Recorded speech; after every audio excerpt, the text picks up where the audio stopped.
Yeah, thanks for pinging me on this morning. Um, so, yeah, very unfortunate news to hear about the death of Ian Alexander Jr. by suicide. I was just saying to Leela that this one is really close to me because several reasons. Regina King is 50, and 50, the year that I turned 50 was the year that my son passed, and he died by suicide at the age of 27, just a year older than Regina King's son. Mm. And and he was my only child, my son, and my twin, and my companion. So this one really hit me hard, and so my original thought was, well, do I get on and speak about this, or do I sit in my emotions about the topic? And so I did both. I Mm. sat in my emotions this morning, and then Dana pinged, and she said, this is a really good time to get on and speak about this because we do share this common bond. And during this time, so many people are going through so much that it's just a topic that needs to be talked about now without stigma, because definitely suicide is an illness or a cause that you don't come back from. Mm. Once completed, it's done. There is no cure. Exactly. Exactly. Yes, I'm actually trying to ping a few people to come in to the room as well while we're talking. But when I saw that, um, hi Sam, when I saw that her son had died by suicide, I immediately thought about you, Raisa, and I thought about, wow, this is just, ooh, I got goosebumps thinking about it. And that's when I hit you up. And I don't even know what time it was when I sent you guys that message. I know it was late. I have no concept of time. I pretty much work when I work and sleep when I sleep these days. But that one kind of just kind of really tugged at my heartstrings because it's just so, I could not imagine the frustration and what a parent, the guilt and all of those feelings that a parent must go through when that happens, albeit it doesn't have to be anything that the parent did. It's just that, as parents, we want to do everything we can to protect our kids. And to have something like that happen where we feel like, I would think there's some sort of perceived idea that we're in control of that. Right. And it's true. As a parent, you definitely don't expect your children to go before you. And it is definitely something that you have to deal with. And when I saw that Ian Alexander had passed, and the description of how his mother described him and his life, it immediately made me think of my son, because they were both such bright, shining stars who were compassionate and always there for other people. And we didn't know that they were struggling so deeply. Now, oftentimes it's clear that there's some struggle there, but the extent of the struggle is not known, because when you have these strong individuals who are looking to, or who are leaders, and don't want to be seen as anything less or weak due to the stigma around mental distress, they are more susceptible to having problems dealing with their mental health. And so when my son passed, I written a little article about what I consider tigers. And a tiger is a strong male who fits that category I just described. And so I'd like to share that. And also, I like to get feedback. So if you're in the audience, feel free to come up and speak. Um, thanks for joining, Okolo, Sam, and Phyllis. All of you, you're welcome to share in this topic, because it is something that we definitely need to be discussing as we see the increase in the amount of deaths by suicide. And not just for Black males, of course. Yeah, across the board internationally, as we're in this time of uncertainty in dealing with this pandemic. And so the article that I wrote says, And this is in the book, Leaping Over the Hurdles of Life, A Tiger's Journey. And I called it A Tiger's Journey because my son was a Morehouse alum, and their mascot is the tiger. So this story is called A Tiger's Journey because tigers are a breed of integrity. A tiger is a male who is the pride of a family, the one who is believed to be strong because he's never seen crying. He is compassionate, loving, a sincere friend, and wise advisor. Strength is his legacy, courage his birthright, as well as his mask.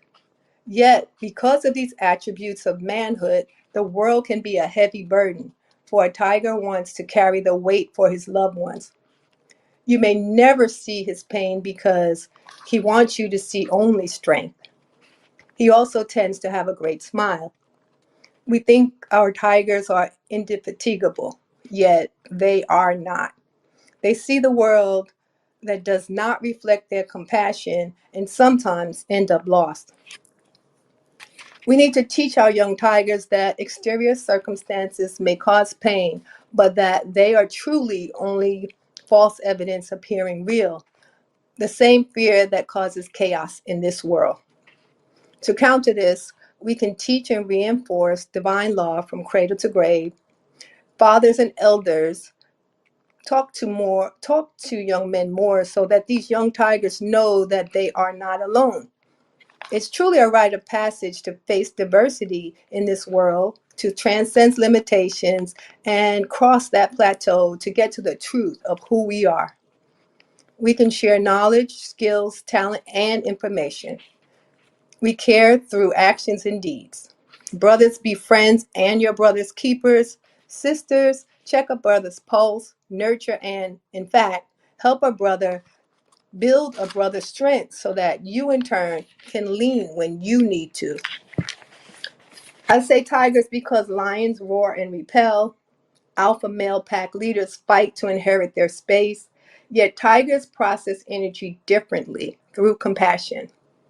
Young mothers of tiger cubs, sit your sons down regularly, talk with them, feed them their favorite meal, and use that time to communicate and share. Fathers, your tigers need to know that you went through the fire and passed through like a phoenix rising to its glory. It's inner strength and tuning in to the source that gets you through, not a title or a career. Hard work alone won't get you there. True success comes with allowing the source of all things to shine through your life. Your God self gets you through. Mothers who have been made stronger by tears for their missed tigers now know how to recognize one and can adopt another son to share with and care for. A tiger is missed. Ian Alexander Jr., you are missed, and let his manner of transition be a guiding message of love and a call to action. What you choose to do and how you choose to do it is up to you. Just do something in honor of love. Khalid, my son, and Ian Jr., your story is shared in honor of your pure love and as a beacon of light to others. So I share that to say that this is an epidemic that we need to deal with. And again, I'd like to get some conversation going and also to share what some of the signs and symptoms are so that others will be aware of how to prevent a death by suicide in another, whether it be a loved one, yourself. You know what the signs and symptoms are so that unlike me, you will not be surprised. And when you read after the fact and learn the signs and symptoms of mental distress, you realize that your loved one was a textbook example and come to learn, as I have, that it is something that is preventable and curable.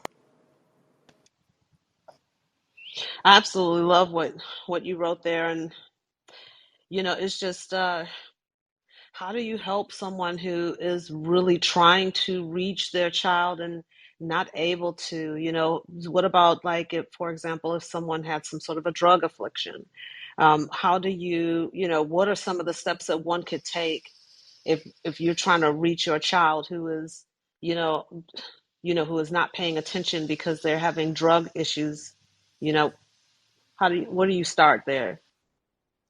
I think the first place that you start is with listening to them and hearing what they're saying. What are they dealing with? And then begin to address those issues if they are addressable. And if you believe that that person is thinking about suicide, has suicidal ideation, then of course get them professional help. Oftentimes in our community, we don't go to get professional help, and there are a lot of reasons for that. We don't trust medical professionals because of various experiences that have been done in the Black community and communities of color, or that stigma again, where we think that it's a weakness. And so, therefore, Black males especially will choose to deal with this mental distress alone and start to name it as symptoms in the body. So, yes, the first step is to have that conversation and listening. Listening will get you to where it is they are in their heads. And you can see how balanced or imbalanced they may be. And when you see that severe imbalance, it's at that degree on the spectrum, it's good to get professional stuff help.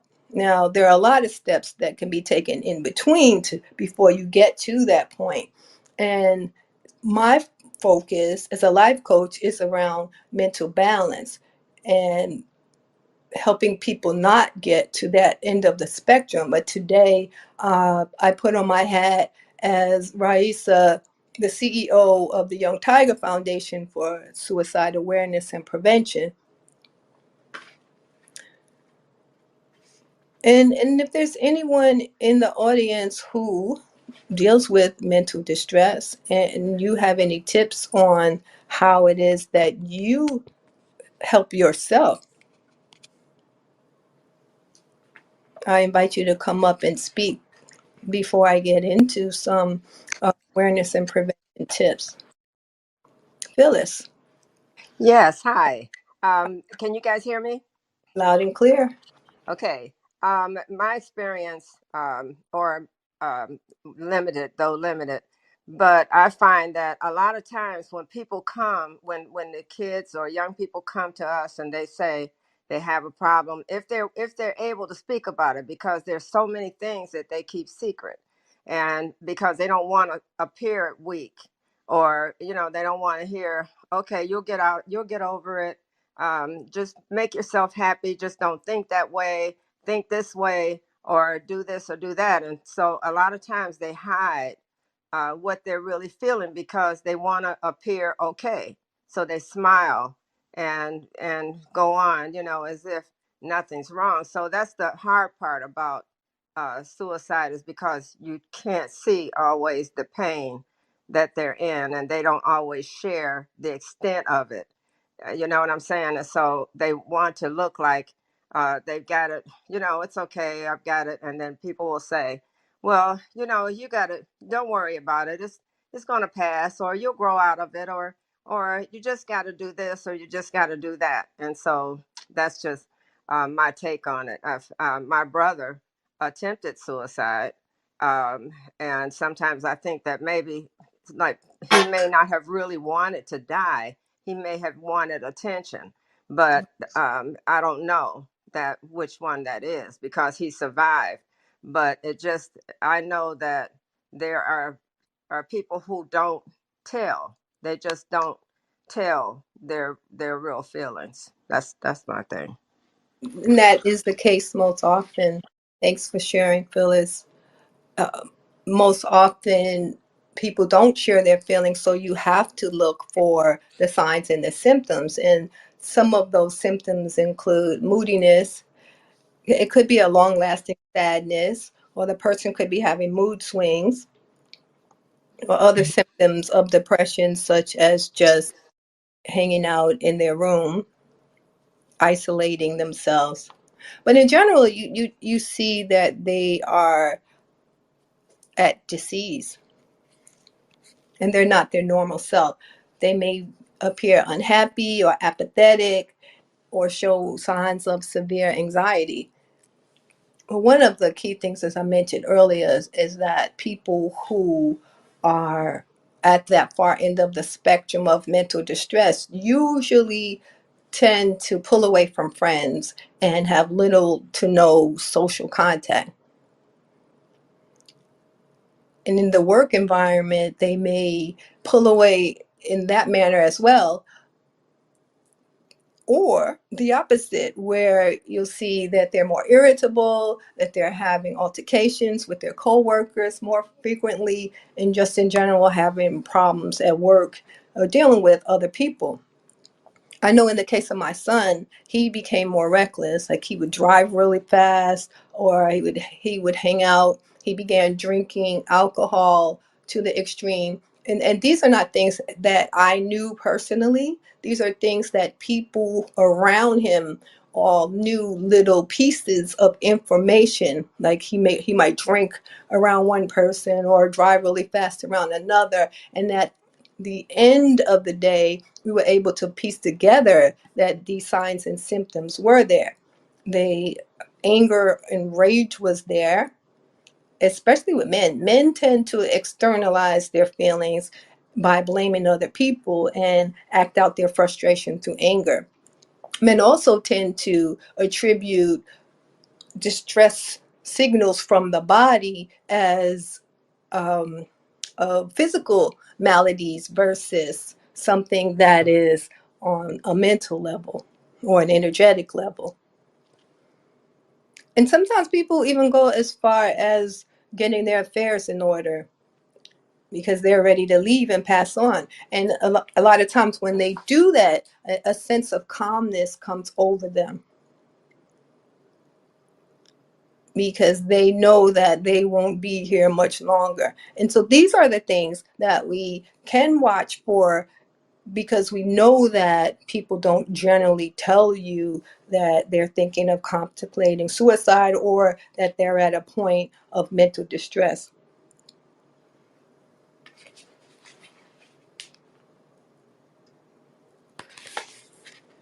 In addition to the symptoms of suicide, there's also some major risk factors that are present when people do attempt to take their life by suicide. And also on that note, uh, a lot of times people say that people commit suicide.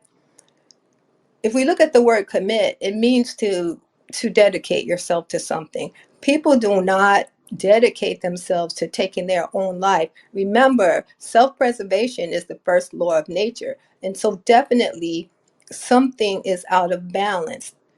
The brain is sick.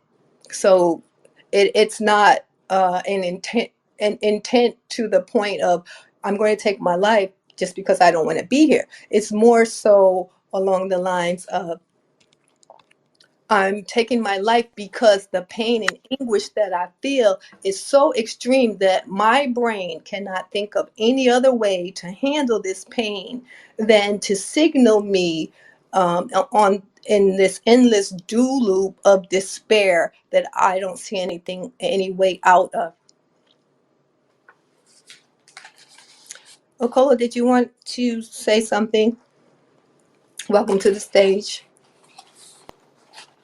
Um, I'm gonna listen for now. I might have some comments. Yeah, I will not at the moment, but I'm continue, and I will. Thank you though. Okay. And again, welcome, Widgeby. You are welcome to speak as well. I'm going to make you a moderator, as well as Leela and Dana. Sam, again, if you have any comments, I'd like to welcome you to the stage to share as well. And Mashariad, I'm sure that I mispronounced that, but you are also welcome to join us in the discussion. Again, because this is a discussion that needs to be had And we need to talk about this, if only because of the alarming, and I would say that we're not even at an epidemic rate of death by suicide. We're actually at a pandemic rate of death by suicide in our community, because as many people have seen in the news, that it's definitely not a secret that youth, particularly teens, are taking their life by suicide at record numbers. And just some older data pre-pandemic from the CDC says that suicide rates have increased by 30% since 1999, and nearly 45,000 lives were lost in suicide in 2016 alone. And those rates have only increased. From 2015 to 2017, 52% of Black teen males who died from suicide used firearms, which is the most fatal way to attempt death by suicide. And they had a nearly 90% completion rates. So just another statistic is that while Black females attempt to take their life by suicide at twice the rate of Black males succeed at double the rate because they use more lethal means, such as firearms or strangulation.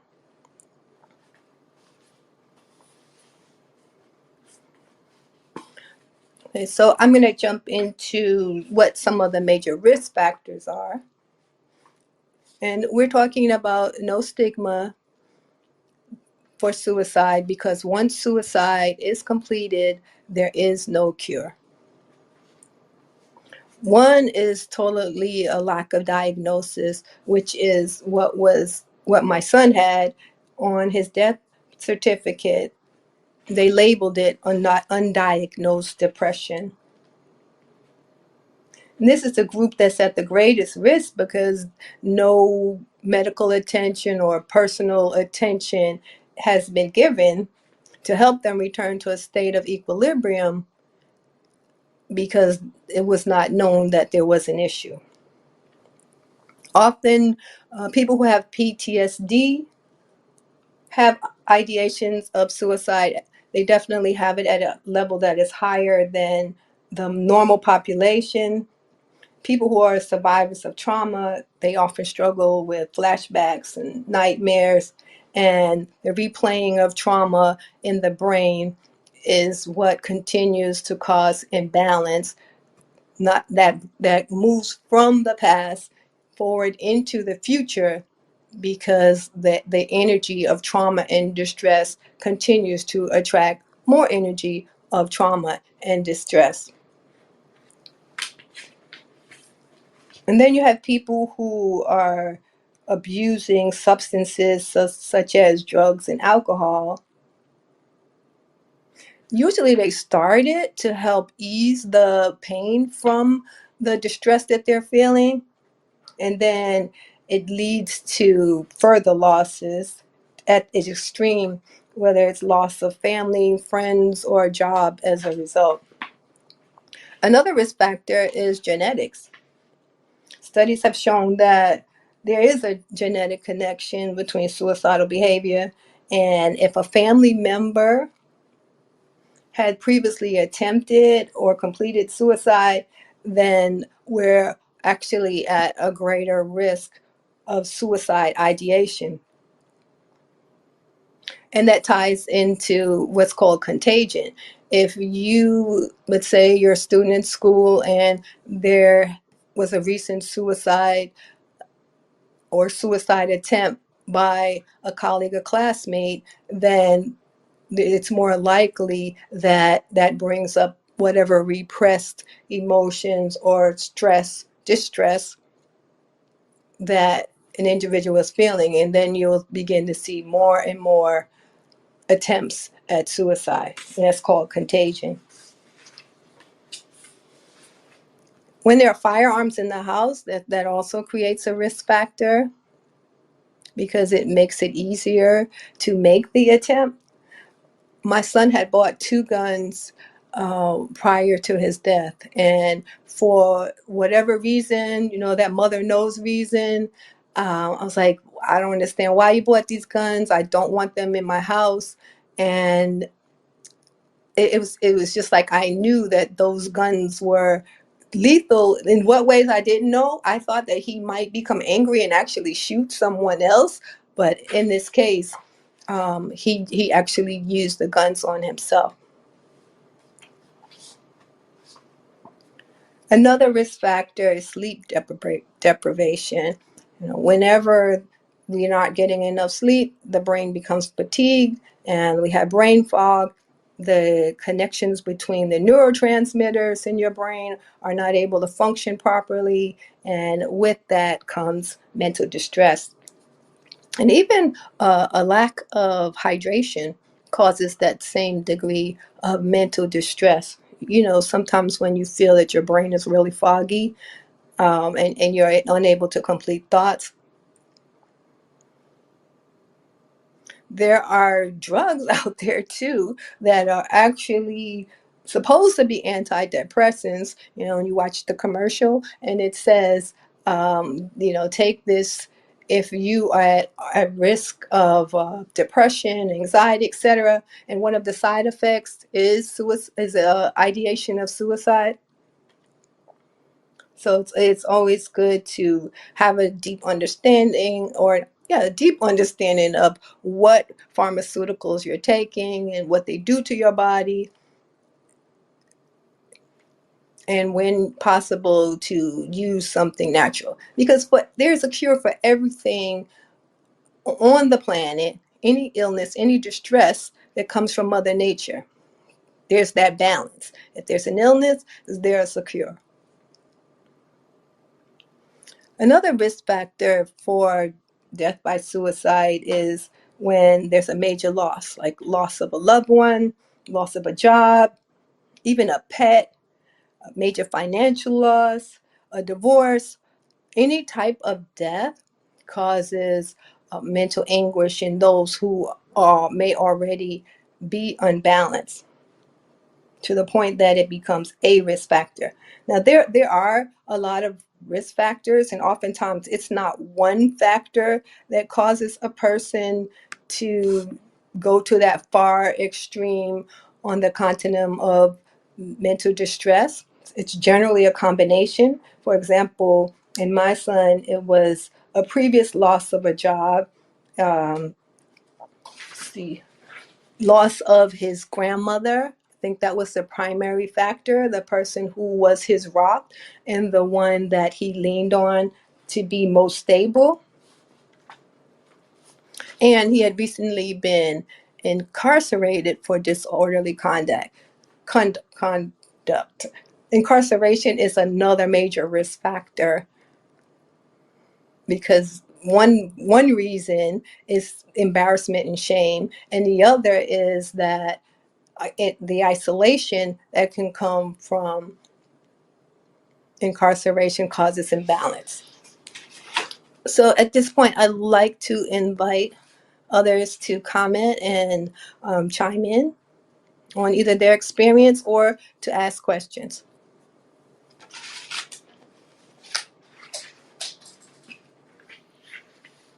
Wholeness. Miss On Wood. Hi. You know, I was listening to you talk about, the statistics, and in my back channel, I've gotten a couple of, people who, who say they've attempted suicide in the past year or so.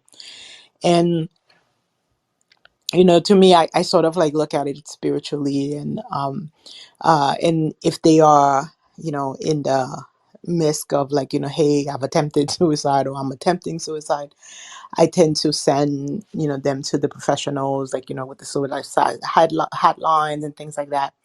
Because I think that it's such a dark, time in their lives, and needing, it's type of like emergency time. Like, how do you deal with the person like in an emergency type of way, so that you can at least give them time to think about what it is that they're doing, and like you said, it is something, there is no cures, there's no going back. And I think the idea of the males is because it's like the body, I think itself is pretty hard to kill off, and so you have to be serious about, like, damaging it. And that means that would take a lot of force to damage the body itself for it to expire. So it's a very, to me, like a very tricky and interesting thing. In my spirit, and I'll talk spirituality because that's what I delve in. So in my spirituality, the idea of suicide is like, if it's thinking that you're gonna get away from, because sometimes people want to escape, and this is the reasons why they would think, okay, this life is so bad, and they want to end it, and whatever feeling they have of the torture that they're feeling. And in spirituality, it's like you really can't end like that. It is meaning like it continues, your life continues, so that the suicide doesn't end the whatever it is that you think you want to run away from. It sort of delves you deeper into it. So it becomes, to me, like, how do you explain this to people? Like, it's like, well, here I am looking at this, just this darkness, and I want to get away from it, and this seemed to be like the way out, when in effect it's not. It's really like a way to uh, you know um, put yourself into a deeper death. So I don't know, like, I find the suicide question, and I think that's probably why most people don't like to talk about this, because it's a very hard one to delve into, because it is so dark. But what I had found is that people who go through this dark period and didn't, they can find such light, in the idea of, like, okay, you are going from the darkness, and then surpassing it, and then now are able to find, this kind of love that will, lighten your weight, lighten your burden, see your life in another way. So thank you so much for the room, because like I had spoken with Infinity, is like, suicide is not something that I wanted to approach, because it's so complicated in so many ways. And I don't want to just tell people, hey, like, it's not my, like, this is a finite, um however, to start the discussion, to say, hey, here's a here's somewhere we can go with this, and there is light, at the end of this tunnel, no matter how dark it is. That you don't need to escape. We can, work toward get feeling better and things like that. I think it's very important. And giving, for as corny as hope is, but yeah, giving people hope. And and I know sometimes the first thing you would tell people is like, hey, think about your family and your friends and things like that. For me, it is really think about your soul, think about your spirit, because even if you can't run away from that, you can't get away from that. Even if you expire the body, you will still have to deal with that, on the other side. So yeah, so that's what I wanted to add in, wholeness. Thank you. Wholeness. Thank you for that.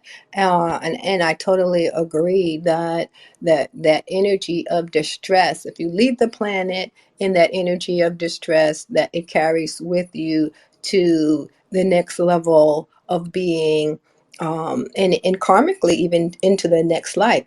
And just what I've gotten messages of intuitively, and through readings with psychics, intuitives, regarding my son and his space, is that he had to go to a space of learning. At first, he had to be cocooned because of the shock of leaving the body so quickly and unexpectedly. And so he was cocooned by ancestors, loved ones, guides, and in order to protect him. And he stayed in that state for some time until it was time to transform and emerge like a butterfly, and for him to begin learning.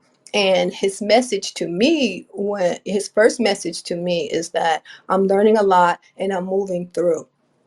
Now, he did leave a suicide note, and the note simply said, "Life goes on." I won't say ironically or coincidentally, but we just had a discussion that day before he took his life by suicide, to say, that we are internal beings, and that life goes on. And I I think that he took that to the supreme extent to say that, okay, well, if I take my life now, life is going to go on, both for me and my mother, for all.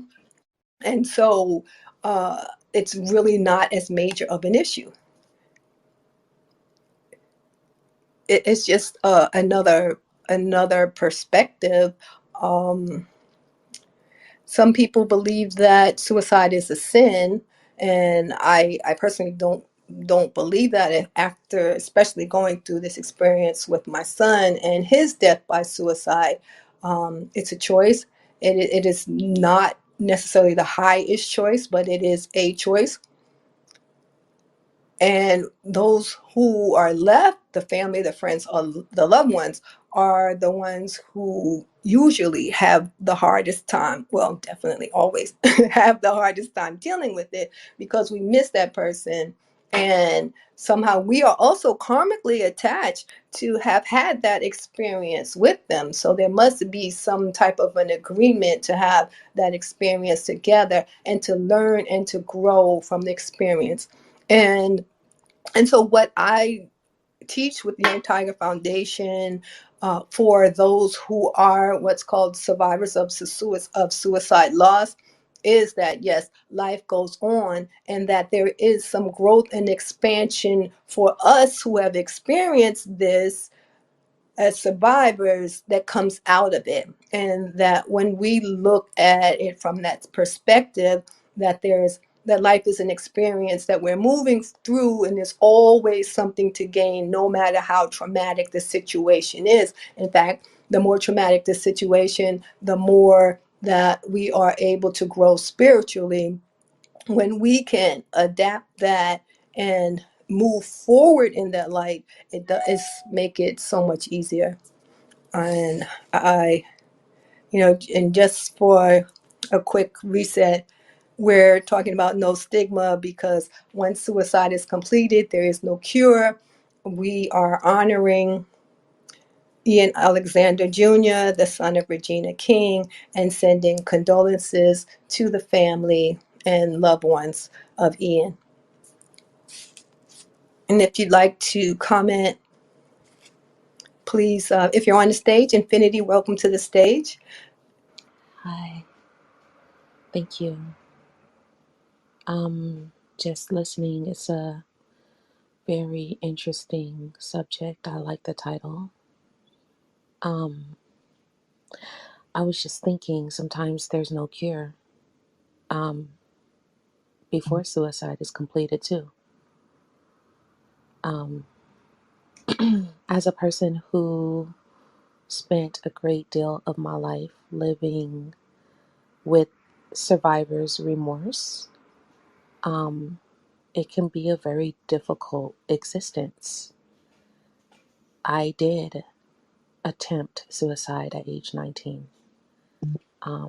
fully and completely, with every intention of dying.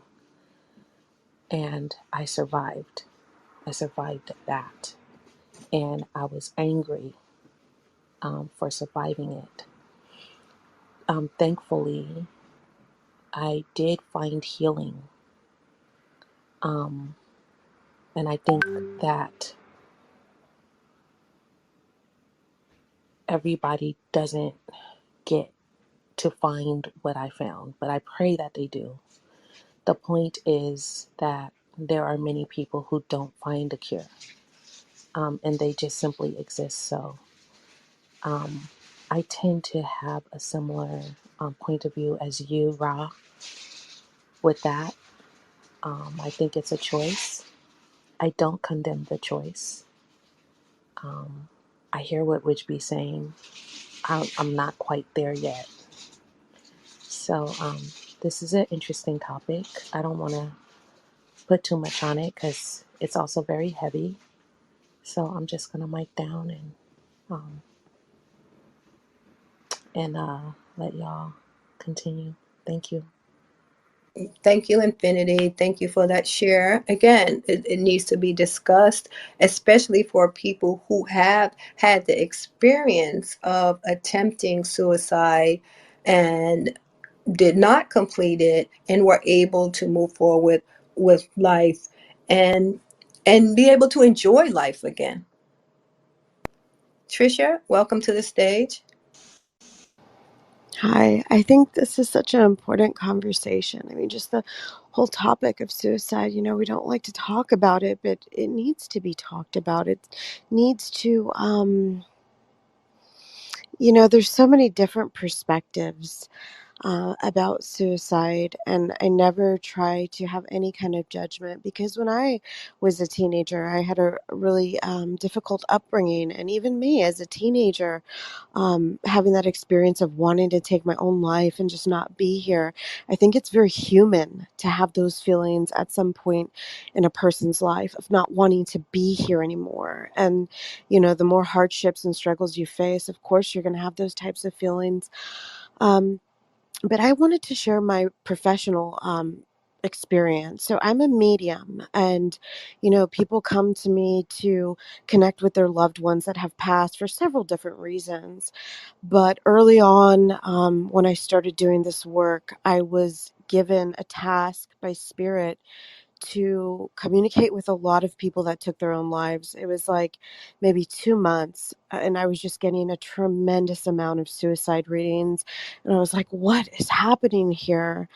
And it was a teaching experience for me to learn that every person that takes their own lives experience is so, so unique. Their reasons are so unique, and not to judge them. And I have to say, time and time again, what I see when someone takes their own life is they get on the other side, however you want to identify that, whether it's the afterlife, heaven, whatever you believe in. And they have a broader perspective of how their life played out, the decisions and choices they made, the decision to take their own life. And they're very much in a healing place, or trying to get to a healing place and work on it and heal. And I think a lot of people don't understand, when you make a decision to take your own life, you may get to escape it and the body and the now. But on the other side, you're still going to have to find healing. You're still going to have to learn how to deal with things. You're going to have to understand things. So, I think that's really interesting from a human perspective to see that. And when I say healing on the other side, I remember one young man who took his own life. I asked him, what does it look like when you're getting this healing? And he showed me. He was in a white room, and it felt very warm and comfortable. And he was sitting on the floor of the white room in a meditative state. And he said, this is my healing. Where others have not shown me. My father-in-law is a perfect example. He was an alcoholic, and he's told me he's had to get healing. And I'm not sure what that looks like for him. But it's been really amazing to see and to experience, to have these experiences with all these people, several people that have taken their own lives. Um, and to see them healing or trying to step into healing, to share with me little glimpses and pieces of what that looks like, their feelings behind it. And I have to say, healing always takes place. It always takes place. And I don't see, that whole belief of religious belief of people taking their own lives, they go to hell. That's not, I mean, I'm here to say that's not true. That is not true at all. There's no such thing happening. Um, and I just want to share my perspective a little bit, with the experiences I've had. Thanks for letting me share. Thank you for sharing that. That was very powerful. And that is the sense that I got as well, is that there is a healing phase. The work still needs to be done. It's done in a different way on a different plane of existence, but there's still work to be done there. Phyllis, thank you for joining us. You have something that you'd like to share. And to the audience, if you'd like to chime in, you have a question or a comment, please join us as a speaker.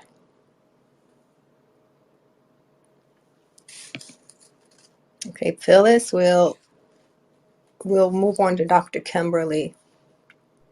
Greetings. Doctor, greetings. Thank you for joining. Oh, thank you for having the room. I had a cousin that, young cousin that committed suicide about 15 years ago. He was 19, beautiful, a star, a marathon runner, an athlete, a freshman year at the university, living in the dorm, but still having access to the family about an hour away at the most. And since it's my second cousin, so this was my cousin's cousin. Um, and what he did was he parked at the train station, and when the train started to roll, then he ran up a little hill and laid down. And it's the train that every day his mother hears, because there's only one train that goes back and forth from Nashville to Mount Juliet, where his family is. And it shook the family because we hadn't had a suicide that we knew of in the family. And his mom, he was like one of 5 children, the third oldest, I believe. Beautiful. And so what we've done, or what his mom and dad have done, they've established a nonprofit, and they raise money for various causes for youth, um, so they can have more guidance, more options to express. Um, and when I was on the computer, I saw Miss Regina's son decided to leave. Now, in some traditions, you can decide to leave and leave without it being traumatic or anything. The option of a spirit and a body is grand and great. Western philosophy doesn't often embrace the realities that exist outside of the physical realm. But you literally can, I mean, it's not uncommon in my tradition for elders to say, okay, I'm getting ready to leave. Y'all want to see me? You better get over here. And because they know they leaving. Now you can go see them or not. So, in a more holistic, fluid understanding of this cycle of life, we have the option to do what we want to do. I might have come here as a spirit to see what it felt like to do such. That's an option for a spirit to have some devastating experiences because we don't die. However, in the denseness of living in this realm, it feels like we do. But spirits have the option for whatever they want to experience in whatever realm they want to experience it. And that includes deciding I'm done with this and I'm on to the next. Thank you for allowing me to speak. And thank you for sharing. And so let's talk more about, how we develop a safety plan, or even make suggestions to others and have them build their own safety plan.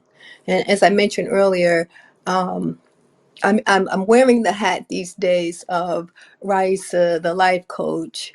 And I recently wrote a book called Balance is a Juggling Act that speaks to uh, tools that you can use, 40 well-being concepts that you can use to help you live a more balanced life. And that includes things such as medication. And sometimes people are at the far end of the spectrum and they need some amount of synthetic medications to balance them. Yet, oftentimes, these medications address symptoms rather than the cause, and may have negative side effects. But at the end of the day, whether it's a drug or a plant, the goal is to manage the levels of, well, and I'll speak to 3 of the major brain chemicals called neurotransmitters, whether it's serotonin, dopamine or norepinephrine. And generally, there's an imbalance in the body of these three, and there are others, that causes the mental distress. So drugs do manipulate neurotransmitters, but they don't impact the total well-being of the mind, the body, and the spirit. And since only the symptoms are dealt with, the root cause will eventually come up again and manifest in another form in the future. And so a holistic approach needs to be taken, um, whether it includes homeopathic medicine, exercise, meditation, moving meditation such as yoga and Tai Chi. Breath therapy is a really good one for when you are feeling immediate in the place of distress and need to move through it. Qigong's another moving meditation. I mentioned earlier that a lot of times people are not getting enough sleep, so rest is important. Sleep deprivation is a primary risk factor for suicide. And I know that a lot of people who have gotten to that point of distress have mentioned that they can't sleep. And so the brain is not able to rest and do all of the healing actions that would be taking place when your brain waves are in a theta state or an alpha state, so that you have that rest, relax, and recover phase. And so it's important, if needed, to use things such as, let's say, lavender tea, chamomile tea, things that will help you get that rest and sleep you need at night. And for me, I often use binaural beats when I feel that my brain is racing and I can't go to sleep. And I also use a technique that Widgeby has taught, which is uh, bring I forgot what the phrase is, it just left me. But Wisby, you can speak to it. Bring the rain down and bring it so that all of those thoughts come out of your head. You spiral them down into your navel area, into the chakra there, True. and are able to move that energy. So, like when you're overthinking, sometimes in the head is blah, blah, blah. You're thinking, you can just, because sometimes people want to say, oh, quiet the mind, quiet the mind. And so the thing is, like, we don't tell the mind to be quiet the same way you wouldn't tell your heart to stop beating. So the function of your mind is to keep talking and to communicate and to do all of that. So, however, you can bring your awareness down to a quieter place where it's not so busy, and that's below your navel. So if you bring your awareness and you bring the mind down into your lower area of your belly, it's and as you do this practice over and over, it's way quieter there, and then you can really relax and not hear the blah blah blah. And as the thoughts come in, you just keep doing that, and you keep doing that, and it gets quieter. I think that's what you are talking about. Yes. Yes, definitely. Thank you. Yep. And I mentioned I use sound therapy, binaural beats, um, music that helps you get into theta frequency. For example, you can just Google binaural beats on YouTube. They even have beats and frequencies for depression, anxiety, and to help you move out of a state or the energy that is at the far end of the continuum of emotional distress, and move up that, so that you are more balanced and more in alignment with feelings of contentment and joy. Now, of course, that doesn't mean that if you're at the far end of the spectrum, you're going to jump to a feeling of well-being and contentment. It's a means of moving through that energy, because energies attract. You're able to move from a lower energy to the next higher level of energy. For example, the energy of shame, guilt, fear, and moving up a level of the on the energy spectrum to Anger, for example, is still a step up. It is not yet a place of balance, but then you can move from anger to contentment. And the key is to move through each of those emotions, to feel those emotions and let them be the messengers that they are for you, to really listen to what they're telling you and not to push them away and to reject them, so that you can move through that energy and move up to the next level. It's kind of like being on a train and moving forward.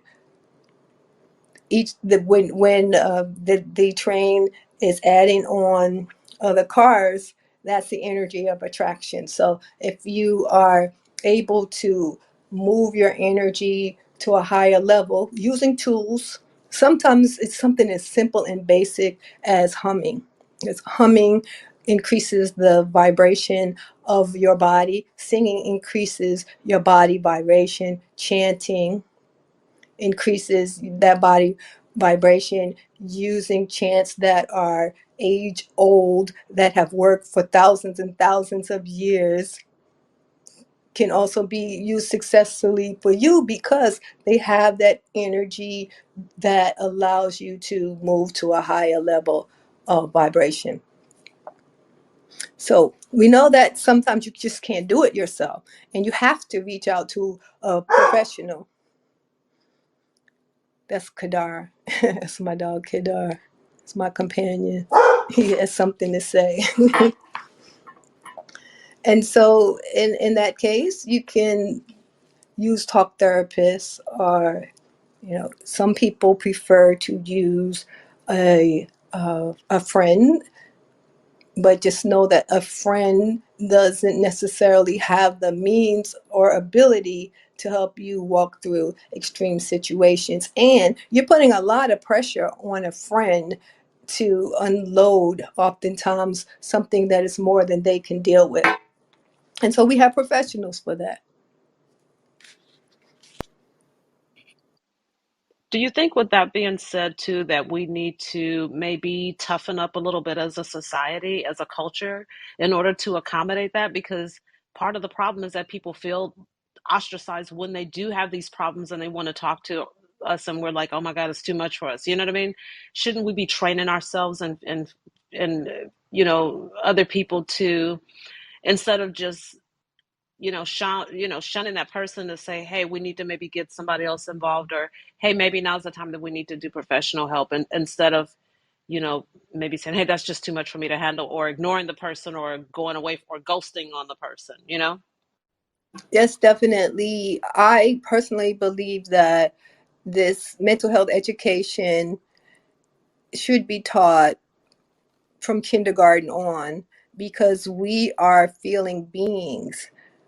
We have five senses, and that's what we use to move through life and through our life experience. And so, as feeling beings, we have to learn how to deal with our feelings and emotions. It's through our feelings that we have the energy to create our life experience. And so, if we never learn how to actually sit and feel our feelings, the denser ones, including the joyful ones, we're always happy to take on the joyful ones, and less willing to take on the ones that actually give us the most learning experience, such as fear, even hate, revenge, then we don't learn how to fully live life. It's all a part of living life. There are no bad feelings, and you know actually no bad feelings, no good feelings. They are all signals, messengers that tell us something about the life experience that we have going on before us right now. Now, truth is that oftentimes they are generated by things that have happened in the past, because the brain is always searching for signs of things that happened in the past so that it can protect us and prevent those things from happening again. And so it has a bias towards protection in the negative rather than on, I'll say, higher experience in moving forward. Yet that education of being able to process our feelings and understanding what feelings really are, what true mental health is, and true mental health is the ability to be productive and move forward in life despite what's going on around us. And in my book, I titled it Balance is a Juggling Act because it is just that. You're never going to be totally balanced for an extended period of time because life is all about change. And change happens on a constant basis. And when we have high degrees of change, abnormal stressors, that is when we'll become more imbalanced. Yet, if you learn how to balance yourself, and we learn that balancing is the normal part of everyday life, just like eating, drinking, sleeping, and that mental health is health in the form of something that needs to be dealt with continuously throughout life, just as physical health is, that is where the healing comes in as, I was going to say a generation, but as a mass population, that's when the healing comes in, when we have that education that distress, mental distress is normal and is solely a factor of life, and we can use it as a bridge to expand our experience and to grow from. So we're talking about no stigma because once suicide is completed, there is no cure. Hopped on here today in honor of Ian Alexander Jr., the son of Regina King, because her experience in losing her only son is similar to my experience in losing my only son to death by suicide. Any questions, comments? Can invite anyone up to the stage who would like to speak? Anyone on the stage would like to add anything? I'll just say again that I think this is a fantastic conversation and it's really helpful in us just having that open dialogue and really breaking down some of the the stigmatism associated with suicide. It's really nice to have that conversation with other people, knowing that, we all know someone, I believe, who, either has committed suicide or has attempted or thought about it, or maybe we have ourselves. And so just having a healthy conversation, like you say, even in the schools and things like that, so that children know like when they should, maybe talk to someone about how they're feeling, much the same way we teach them about, other things. This is what you do when this happens. Well, when you're feeling this way, or if you're having these particular symptoms, this is who you should talk to. And then, of course, educating our educators on how to handle things like that as well. Right. And it's important to educate our educators because the person most likely to prevent you from taking your own life is somebody that you already know. And so when we all have this awareness, this education on mental health, not even at the extreme of suicide prevention and awareness, which of course in this era of pandemic, mental health pandemic and distress, we as a population, we all need to have this education so that we can see the signs and symptoms and be our brothers and sisters keeper. And when we do see this come up, what doesn't help, I would like to address that as well, because a lot of times people will speak to a person who is feeling emotionally distressed and minimize their feelings or argue with them and say, you're at the top of the world, you shouldn't be feeling this way, and anybody else would love to be in your situation, or even to that point to judge what their situation is because you never know what is going on in someone's head. And if you know that they're at the extreme level, again, don't try to deal with it yourself. Get the person to a medical professional.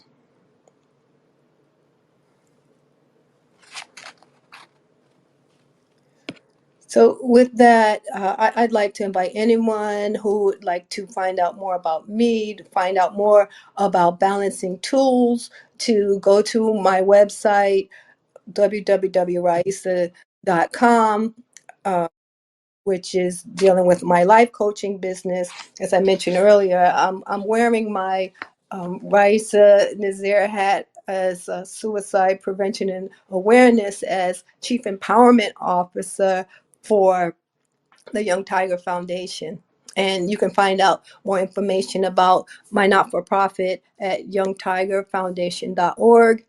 And you can also get my book, Balance is a Juggling Act: How to Start a Mental Revolution for a Change in Thought, which also speaks to 40 well being concepts that help you understand what mental balance is, because mental balance is spirituality.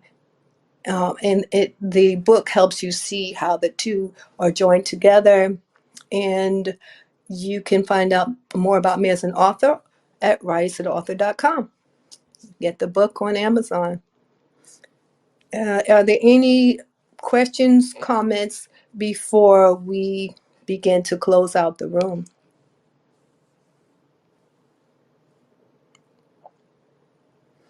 Okay, I'd like to thank Leela for joining and moderating. She is my marketing guru, and Dana as well. She's PR, and Widgeby, my metaphysical mentor, for joining. And for all of you who have come to the stage and shared with vulnerability, I do appreciate your stepping up and sharing. And to those of you who have joined and listened, I'll be doing more on abundance portals in the future. So follow me and follow Widgeby, Leela, or Dana. Thank you for joining. I will be closing this room in a few minutes. Just give you guys a chance to follow anybody that may have interested you. Okay, we're closing in 5, 4, 3, 2, 1. Thanks for joining.